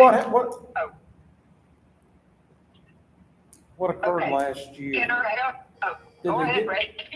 Hold on, Janita. Okay. Did we receive any explanation? Part of my problem is, it's one thing to put trust in somebody. If the trust is breached and broken, Right. that's a whole other, that's a whole other deal. Did we try I mean, that again? Give them a second chance. Exactly. Did we get an explanation as to, My problem is if they're an outside entity, we don't have a control we would with somebody within the system. Well, we do when they come in our classrooms. We can stop it at any point. Right. I believe what happened last year was the presenter went outside of the scope of the program. At least there were several complaints that we received. The teachers said that some of the things that were complained about just did not happen. But there were some things that were outside of the scope of the program. I believe Mr. Mathis referred to one of them here this evening that shouldn't have occurred, and it was an individual presenter that went outside the scope of the curriculum. So that's why we worked in the addendum to make sure that that didn't happen, and made sure that, and we've been assured that any presenter coming in is a certified teacher who understands not to get outside of that scope of that program. But again, if you're not comfortable with it, I'm not going to lose any sleep I over think it. I personally think we have health teachers that should be charged with this, and that would also be a parent choice whether to, Right. that's, Is that something you can call, Todd? Well, Mark's made the We just motion to table it. But like Randy said, once your trust is broken, it's kind of hard to, even with the addendums, you can't it's hard to guarantee trust. that that's going to hold up. So But if it's not required, I would say, we put the addendum in place. I would say if there's nothing that we're going to be able to do to allay those concerns, and again, those concerns aren't our fault. Right. They happened because of, concerns that came in last year. If there's nothing that we're going to be able to do to allay those concerns, then I think I think you need to vote it down. Let me revise my motion. Let's then. do I would that. like to revise my motion to reject the agreement with Mission West Virginia. Okay. in Wayne County Schools. Motion to Can we do reject. Right, hold on just a second. Motion to reject the Mission West Virginia Think Program. It's made by Mark. Second, Johnita. Well, and those men haven't let me talk. I thought you gave the talk in here in person. Go ahead. Let Randy talk. Let him Well, wait. I'm still here though. okay? Go right ahead. We're Anyhow, listening. We are listening. No, well, it's, Mark's already brought it up. I'm thinking, why can't our health teachers teach what they need to know and let the parents teach them at home? I don't think that's all of our responsibility. I'm sorry. Right. Like I said, if I it's mean, not required, then if they're not That's, required, yeah. we can just reject it and move on. Yep. Okay, so the Okay. motion is to reject the memorandum of understanding with Mission West Virginia. Yep. And that was made by Mark, seconded by Johnita. So all in favor? Aye. Any opposed? Motion carries 5-0.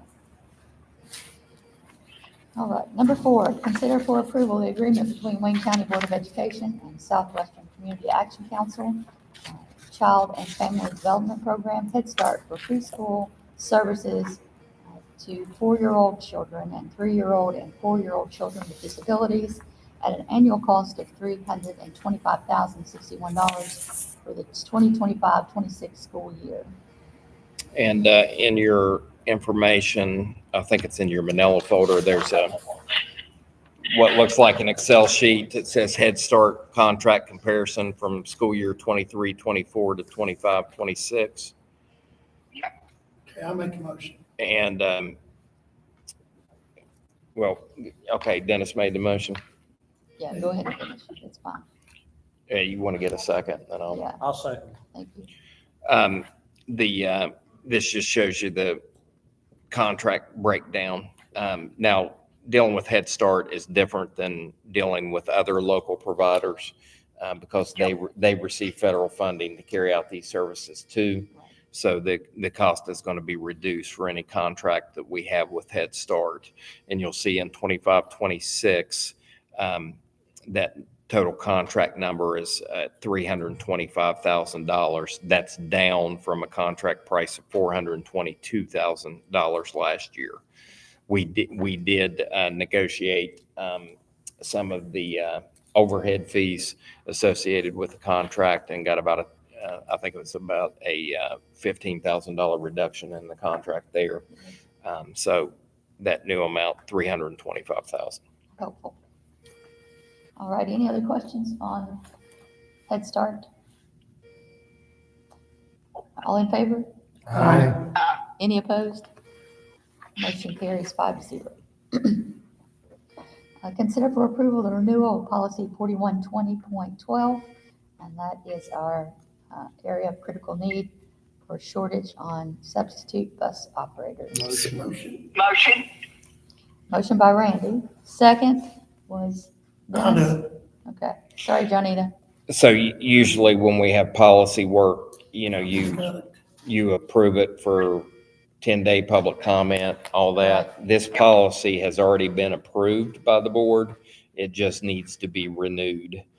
So we can That's just, what I thought. yeah, there's no changes in it. The wording is exact. On the professional personnel side, we put it out for 10-day public comment, but that's because some of the wording changed in the policy. This one, the only thing that's changing is the dates that the board is authorizing it for. Okay. Any other questions or concerns? You made the second. Okay. You got the second. Yeah, I did, okay. All in favor? Aye. Any opposed? Did I get the motion? No, Randy had the motion, Dennis had the second.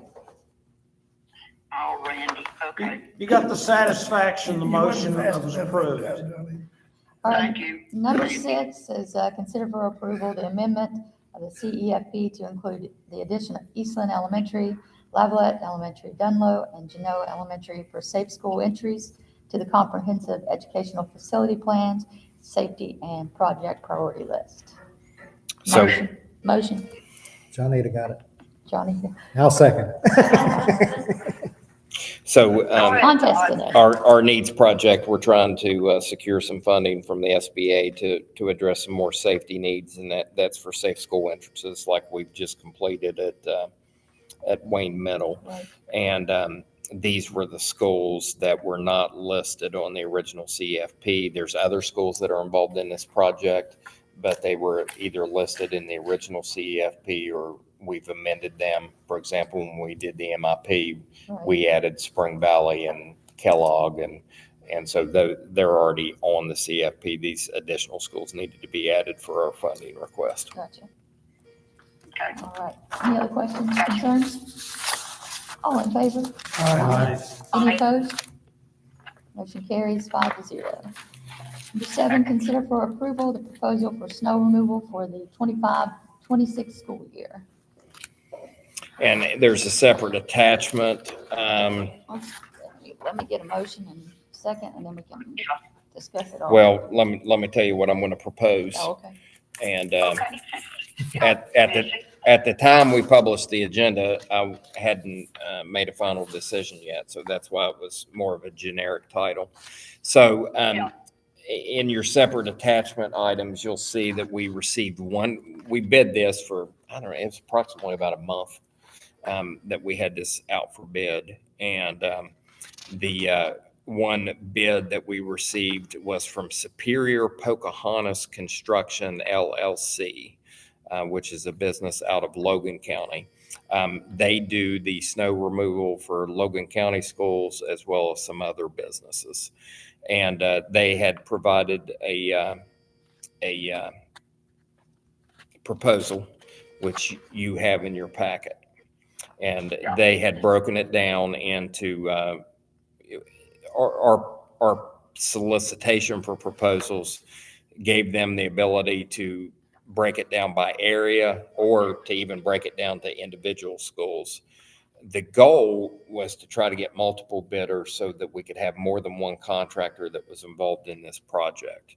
The reason being is that when you have one contractor that's involved in the project, the amount of work that needs to be completed when we're trying to get school open as soon as possible is exorbitant. And, it takes hours and hours and hours and, sometimes 12 to 20 hours to get things cleaned off. So ideally what we would want is 3 different service providers taking care of the district. So that was the way that the proposal was set up. Unfortunately, we only received one bid. So my recommendation to you is going to be to approve the pricing for the Tulsa area, and that's to approve Superior Pocahontas Construction LLC to do the Tulsa area. That's the area that's closest to their base of operations, at $5,000 for each call out. And again, when we're talking about pricing on these things, you got to remember that we have approximately, I think, 21 sites that get cleared off, 18 schools. You have the transportation department, you have some work at the central office, you have some work at the pre-K building, you have the Spring Valley High School CTE building. So we have additional sites other than just the 18 main school sites. So Todd, when you're looking at pricing, keep that in mind. But I would recommend that we approve them for the Tulsa area, and then we take the other two areas back out to bid to see if we can get other contractors involved. And then, One for each area. yeah, and I do For think, each area. yeah, and I I, question whether an Allen County, 2 counties away business has the capacity to do what they say they could do. I trust businesses in county more myself. on the third I page, think it makes, on the third page, Dennis, there's their equipment used for snow removal. They would have 4 pickups with snow plows on front, salt spread on back, 2 walk behind snow bars, 4 walk behind salt spreaders, and this bid includes the salt as well. And they supply their own salt. And so to your point, Dennis, we will have, when we do the contract with them, we will have a cancellation clause in the contract that it can be canceled at any point. And then that way, if there is difficulty in them responding, we can deal with that. We don't have to. I'm just afraid it's gonna discourage local people to bid, and we got local people can do it. But we didn't have any local We people had no bid on bidders, it. so- That's the problem. yeah, nobody bid on it. Well, Dennis, they didn't bid. Nobody, we had one bidder, so we're, So we can't talk about local if the local doesn't bid. I mean, I'd be in favor of rebidding if you wanted, I mean, we do have a couple minutes, but it's, whatever We're you getting think. closer. Right. We're Yeah. getting close. I saw. I'm on not the- opposed to giving this company an opportunity to prove themselves or, Or, yeah, so, me too. Let Just them giving have them- Tulsa and then rebid the 2 more for 2 different Right. vendors. Yeah, so what I would like to ask for is, what I would recommend is we approve them for Tulsa, and then we approve them as a backup at the pricing that they have listed for the other 2 areas. And then that way, if we're unable to obtain other bidders, that type of thing, that way we have some type of service. And then we've run into issues before. We had 2 contractors working last year on this, and one of them's plow broke. right, actually, we had 3. The one from Spring Valley, their smaller plow broke. Couldn't handle it. Right, couldn't do Yeah. it. So out of 3 vendors that we had, only one actually could do any of the work. Yeah. So only having one person or one company as our Oh, yeah. provider is kind of scary to This me. county? Yeah. Yeah. Well, do we, is it better for them to provide the salt or should we provide the salt? I think it's better for them to provide it. So we'll expect that from the other 2 bidders, right? Yeah. Our problem is we don't have any storage areas. Right, And right. so, I'm just wondering. yeah, and I would be worried about storing it somewhere and it disappearing. Right. Now, Oh, you know better. and I do think that when, we try to buy a maintenance vehicle each year, I think we need to look at a truck that can handle a snow plow. And so we can start slowly outfitting ourselves to be able to do the work ourselves, Right. because the price for this is just going to go up. Yep. And again, if you can, and again, this gets back to our geographic size and the number of buildings that we operate. Right. If I told you that it was $18,000 to get the snow cleared off, you'd say, geez, oh Pete, $18,000. But if you think about it, it's $1,000 per site. Right. Now, Yeah. couple of those sites are Genoa and Dunlow, which are hardly any work at all, but one of those sites is Spring Valley, which, you It's know, huge. yeah, And which is huge. Wayne Middle that's a huge area as well. So. Yeah, yeah. So I mean, if you think about it like that, it's you know, it's an expensive endeavor to get it taken care of, just because it is a huge job. Do they do any at all in Genoa? I wouldn't be opposed to, Yeah. you know, in Genoa and Dunlow in those smaller areas, maybe we Well, could Genoa, even, I don't see any parking lot. hold on just a second. We could maybe just bid it out to, if we get no bidders the second time, maybe we could do some kind of side contract with our custodians or our local people that have the equipment that could clean, you know, those parking lots. Yeah. So that, you know, Yeah, but it'd be good if we could Community get actual members. bidders and know that they were gonna do it. yeah, but like you I said, know, who knows? you know, we spent a Good month luck with on this, that. but posted and only one bidder, so we have to think Yeah. of something outside the box to do a little differently. Right. I understand. Oh, yeah, I think- I know that, but I just think it's such a big area for one to do. I Right. think it needs to be broken down for sure. And I agree with the 3 areas. I've said that from the get-go. I think that's what we need to do. I'm a firm believer that we need to look into getting our own equipment. The thing about it is, I had a parent or grandparent say that they would do a school, you know, but the way the contract is written, they have to It have was workers' too- comp and all right. that stuff. So that's gonna eliminate a lot of people Yeah. that could do things. Yeah, they have to have insurance. They have And, to have insurance, workers' comp and all that kind of stuff. So Right. that eliminates a lot of people. we'll go back and look, and you know, we can talk to maybe the State Department to see if there's anything we can do to loosen it up a little bit. You know, I don't have a problem with that, but I have Sure a we feeling can. what the answer is going to be. Yeah, because Okay. I see, yeah, I'll get a lower bid if we don't require workers' comp and don't require insurance. Yeah. But And my day, But yeah, yeah, my day job gives me real concerns. exactly. Oh, Randy. Okay. Study the Constitution. so again, the recommendation is to approve the bid for the Tulsa area and to approve Superior Pocahontas as a backup for the other 2 areas if there's no other way to get them serviced. I'll make that motion. I'll second.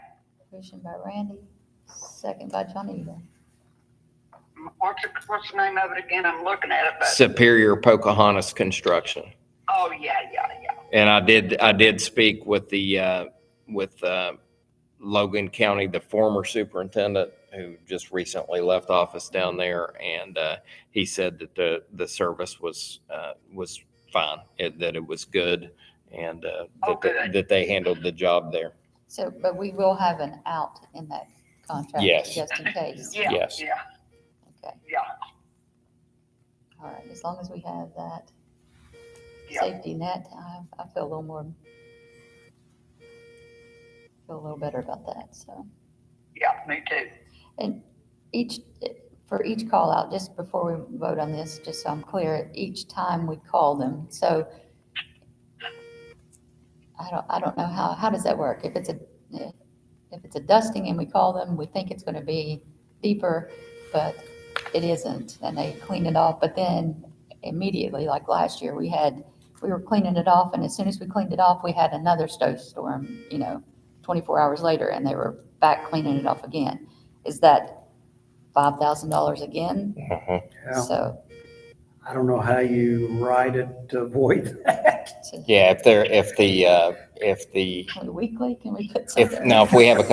if we have a complaint about their service, no, it's no additional charge if they have to come back out because it wasn't satisfactorily done. Gotcha. But if Right. they come out and they clear it off, and then we have, another event that happens, let's say there's 12 inches forecasted. Right, They're not going to wait until there's 12 inches on the ground. They're, Right. they'll go along the way. But if they have to come out, multiple times, then and it's going to be $5,000. it's $5,000 a month. Yeah. But it doesn't sound like he's got a whole lot of equipment to me, but I've never removed snow, so I don't know. Sounds excessive to me. And we have calls where we're as much a priority as his Logan County. The schools are the School top system. priorities. Yeah. Okay. So he's going to have crew. He's going to have a crew designated for us and a crews designated for Logan. Okay, Well, we can give it a shot and see how it works. exactly. All right, so motion by Randy and second by Johnita to approve Pocahontas Superior Pocahontas Construction LLC for the Tulsa area. service area, Gotcha. and approve them as a And backup for the backup. other two areas as needed. For other areas. Yep, All right, is everyone clear on that? got it. Any Yes. questions, concerns, or any other discussion? Yes, let's just pray we don't need them. Right. Let's hope we go back to where we Agreed. didn't use any That's of right. it. All right, all in favor? Aye. Any opposed? No, Motion carries 4-1. Okay, oh, I didn't know there was a no. Dennis was a no.